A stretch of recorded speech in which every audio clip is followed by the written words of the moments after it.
You want to get started with homesteading? I'm here to tell you, stop waiting for the perfect property.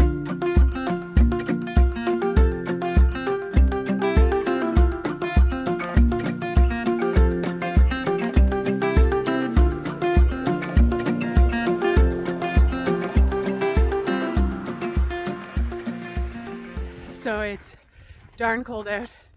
We're outside dealing with some firewood. It is, it's about minus 26 degrees Celsius, feels like minus 32. And I've been having a lot of questions about my pantry that we have in the garage after I posted the pantry challenge, which I will link. Make sure you participate in that and grab your free copy of my Grounded Home if you haven't already. People were asking, how do you have a pantry in your garage? So in today's video, I'm going to show you how we actually make a property that isn't perfect work for us. I was gonna get all... It's because I'm filming, that's why.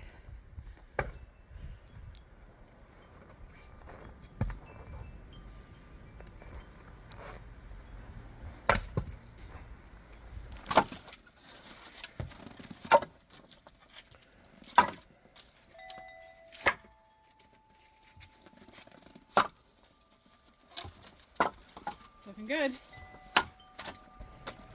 I want to preface that what I'm saying is, like, don't give up on your dreams, right? We all have dreams of these amazing homesteads with lots of privacy and big properties and maybe a beautiful farmhouse and a root cellar and all the things, right? I have those dreams too. But if I had waited for that, I'd still be waiting. And I've talked about this before. You know, we live on a half acre near over my shoulder there. That behind there is a really busy road. It's not nearly as quiet and tranquil as I thought the country would be.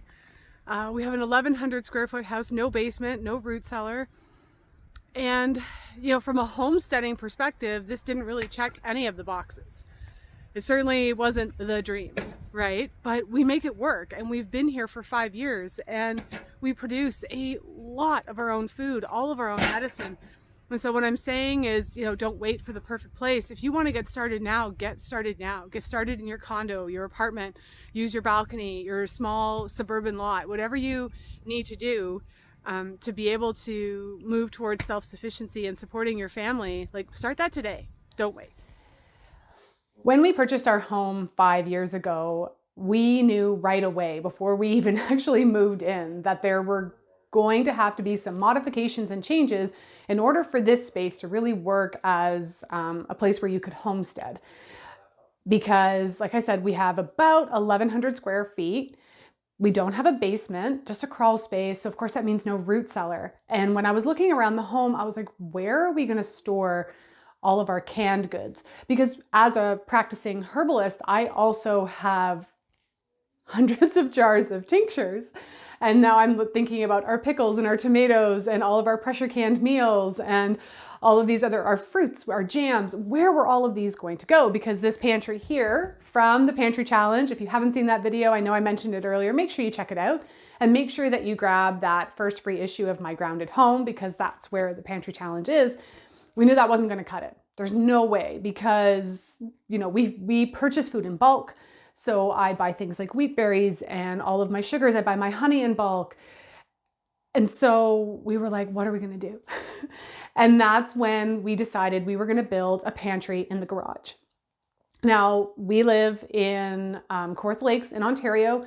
We do have winters. We actually just had 2 days where the temperature went down below minus 30. So that's really cold, minus 30 Celsius. And of course, there were some things that we had to do in order to make a garage pantry work. So that's what I wanted to film this video, because I got a lot of questions being like, we want to build a pantry too, but how the heck do you make it work with the garage? So what I'll do is I'll actually get my husband to do some filming, and I'll take you out into the garage. I'll show you what we built and talk about some of the some of the things that we need to do in order to ensure that our food doesn't freeze and that it doesn't get too hot in what is also our very warm summers. Okay, so we are in my garage, and essentially what we did, we were pretty lucky. We have a fairly large garage, but again, with no basement, this is where we store most of our stuff, which is why strategically you're not going to see the other half of the garage because it's a pretty big mess. But what we decided was we were going to build essentially an 8x8 box. So it starts kind of over here. You can see, right? It starts here and then it goes across 8 feet and then 8 feet down. So this is our pantry. Now, how we make it work in both the summer and the winter. The first thing that we realized right away in order to be able to maintain this at any type of stable temperature, because I'm already hearing the canners going, but wait, you have to store your canned goods at relatively stable temperatures. We make do with what we have, but one of the ways that we can assure that, especially in the summer, is we do not open our garage door, the big door. We got too much junk in here anyway, so there's no way a car's getting in here. But that was like a sacrifice that we had to make because that actually keeps it really, really cool in here in the summer. If we had that door open and closed all the time, it would get really hot in here and that pantry would get stifling. Same thing for winter, we keep it closed. And of course, once we get to those -30 type temperatures, there's no way that the garage is going to be warm enough. So we have a bit of a trick. Now, of course, this is insulated. The floor is insulated as well as the ceiling. If I remember, my husband's nodding, and the walls. Yeah, so everything's well insulated, but this is what we do to make it work in the winter. We'll give you a little bit of a sneak peek. You can zoom in. We changed the light bulb in there for a heat lamp bulb. And that keeps it at, I'll go grab the, yeah, look at that. That's awesome. I don't know, can you see that on the camera? It's about 10 degrees, which is great. If we didn't have this, things in here would absolutely freeze. It would be really problematic, but we just switch it out for that little heat lamp. Of course, my mic is caught on a box. There we go. Of course, it adds to our hydro costs. But like I said, in the earlier segment, you have to work with what you have. We didn't want to not homestead simply because we couldn't find the perfect farmhouse with a root cellar and 5 acres, that was relatively close to where my husband worked. We said, forget that. We are resourceful people. We're pretty smart and we're going to work with what we have. And this pantry is a really great example of that. One thing that my husband wanted to mention was that because of the heat from this bulb, all he did was take a piece of cardboard and wrap it in some tin foil. And now the shelf doesn't get hot at all. It just kind of radiates the heat up. Normally what we've actually had to do is move this shelf over, which is a giant pain in the butt. He came up with this for this year and it worked like a charm. Another thing I wanted to share with you that we do in the summer, because humidity is a problem. We were noticing that it was getting way too humid in there. And we found these nifty little moisture traps at the dollar store and they work like a charm. They're like little dehumidifiers. And so eventually these all dissolve and you get water at the bottom and then we know we just have to replace them. There isn't an outlet in there. If there was an outlet, I would just plug in a dehumidifier, but we don't have one.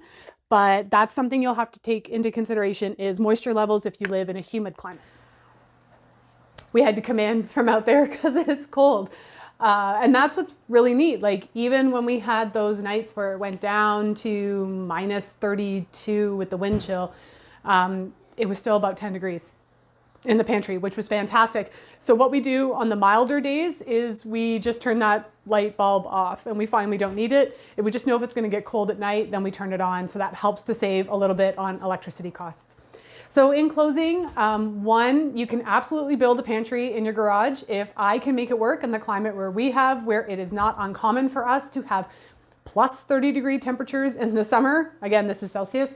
And -30 degrees in the winter, and we can still store most of our food out there. If I can make it work, you can make it work, absolutely.